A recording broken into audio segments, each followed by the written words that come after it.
How do you help along the next generation of business aviation professionals? They've got an answer in Michigan. From the National Business Aviation Association, this is Flight Plan.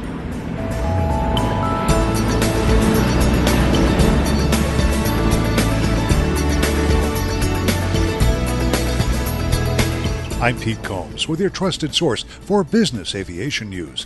One of the biggest issues we face as an industry is succession. That is, how do we bring on board the next generation of pilots, schedulers, dispatchers, and technicians? It's a question that grows more critical every day because every day the business aviation workforce grows older. But in Michigan, 2 regional associations are working together to solve this issue, and they're reporting a remarkable degree of success. Dean Walters is Director of Aviation for Jackson National Life. He works with both the Michigan Business Aviation Association and the Western Michigan Business Aviation Association to bring the best and brightest young people into our industry. And it's centered on the generous scholarships offered to young people interested in business aviation careers. The program has been active for over 30 years, and as of today, roughly a third of our business aviation pilots have come through the scholarship program in one form or the other, either through the cash scholarships or the flight training scholarships. Walter says that means reaching kids while they're still in high school and finding people like Abby Pennington.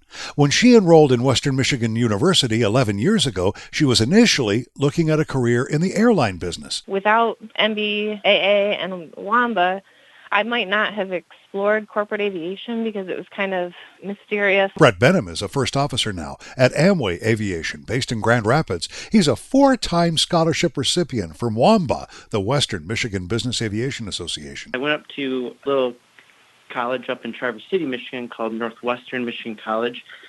Small little flight school up there, and I remember I was working on my instrument rating, and John McLendon from Steelcase and Dean came up and they did a PowerPoint presentation, and they showed pictures of the airplane and how their flight departments contributed to their business. And I was that is awesome. That is a mission. And I was hooked. Adam Turner used his flight safety scholarship to get a Lear type rating. It just so happened that our director of operations at the time was also a past recipient of the WAMBA scholarship for the Flight Safety Award. So he knew the value of it and approached me above all others to say, would you be willing to use this scholarship towards becoming a pilot on our Learjet? Sensing a common theme here? In each case, students used scholarships from NBAA and WAMBA to propel their careers forward, to distinguish themselves as business aviators rather than airline pilots, and to network with future colleagues and employers. There's one other key to this equation, and I'll tell you about that in just a moment. But first, please, this message. What if you could let your members of Congress know about the value of business aviation with a click of the mouse? NBAA's Contact Congress resource lets you do just that with messages you can customize and send to Congress so they know your thoughts on laws affecting business aviation. Don't know who your congressmen are? The tools help you find them as well.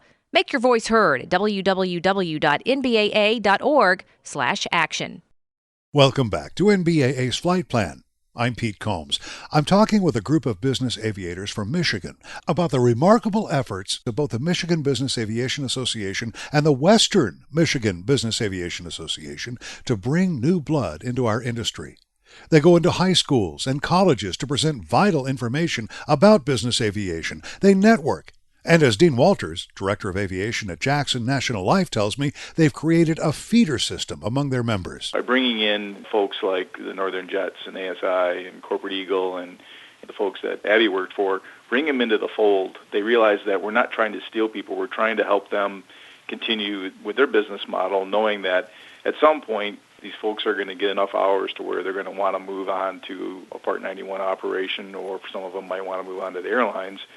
But we're still backfilling those spots with high-quality individuals. NBAA has a link where you can explore some ideas on how to spur professional development in your region. Check it out at nbaa.org/prodev. And that's the latest from the National Business Aviation Association. Remember, you can subscribe to all Flight Plan podcasts at Apple's iTunes website or download them from nbaa.org. I'm Pete Combs. Thanks for listening to Flight Plan.